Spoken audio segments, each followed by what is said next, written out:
Kitutu, dans la chefferie de Ouamouzimu, a été l'avant-dernière étape de la restitution des travaux de la première session ordinaire du député national Trésor Moutiki à sa base.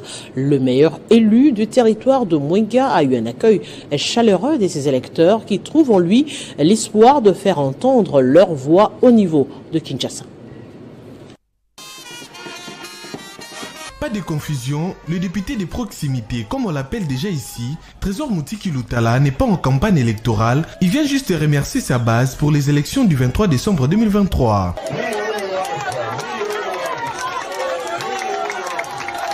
Pour le chef traditionnel de Kitutu, Trésor Moutiki est le seul élu de la communauté Lega, reconnaissant et mérite d'avoir le soutien de tout le monde dans les territoires de Mwenga pour défendre leurs intérêts. Dans son propos devant la population de Kitutu, Trésor Moutiki tient à ce que le gouvernement central, dans son programme d'action de 5 ans, puisse réhabiliter la RN2 et aussi que les exploitants des minerais dans les territoires de Mwenga respectent leur cahier des charges. Raison même de sa visite de prise de contact, ici dans ces sites, des exploitants chinois à Kabogo. Vous vous souviendrez que lors de l'investiture du gouvernement, j'avais soulevé ce point.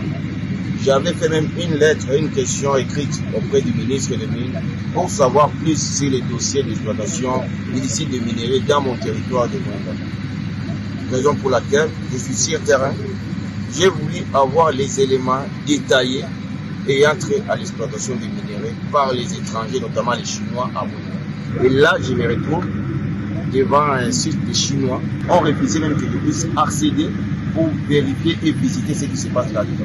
Je vais faire mon rapport, laisser à la hiérarchie de mine, à l'Assemblée nationale, et je crois qu'on trouvera une solution là-dessus. Avant d'arriver à Kitutu, le cortège des Trésors Moutiki Lutala s'était arrêté dans plusieurs regroupements, notamment à Kibé. Trésor Moutiki est très attendu à Lugushwa, toujours dans la même chefferie de Ouamouzimu. Chose promise, chose due, le casting de DNK Challenge a été lancé hier avec les candidats qui étaient inscrits. Les postulants devront présenter et défendre leur projet pour tenter de gagner 20 millions de francs congolais et l'inscription se poursuit jusqu'à vendredi et c'est dans le but de soutenir la vision du chef de l'État que Diersi Ngimbi Kinkela a lancé ce challenge. Pour accompagner les jeunes à concrétiser leur projet entrepreneurial, Diersi Ngimbi Kinkela a lancé ses projets ambitieux dénommés DKN Challenge, conformément à la vision du chef de l'État Félix-Antoine Tshisekedi dans les volets création d'emplois. Le casting des DNK Challenge a bel et bien débuté avec succès, attirant de nombreux candidats inscrits qui ont répondu présent avec enthousiasme. La dite étape s'est poursuivie ce jeudi 18 juillet et prendra fin vendredi 19 juillet 2024. Durant ces 3 jours intenses, les participants ont l'opportunité de démontrer leurs compétences et leurs talents devant un jury exigeant composé de professionnels du domaine.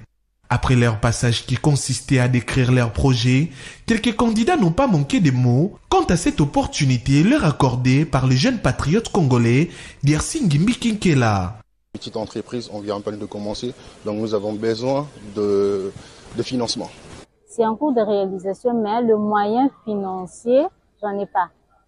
Et pour atteindre les objectifs de ces projets-là, il me faut des moyens. C'est pourquoi je me suis dit que c'est une opportunité qui s'est présentée, auquel je dois me lancer. Et puis, c'est une très belle initiative déjà, surtout pour nous les jeunes. Dès que j'ai vu l'annonce, j'ai dit non, pourquoi pas sauter sur l'occasion, parce qu'il vient donner un coup de pouce à nous, les jeunes entrepreneurs, on vient à peine de commencer. Donc merci beaucoup.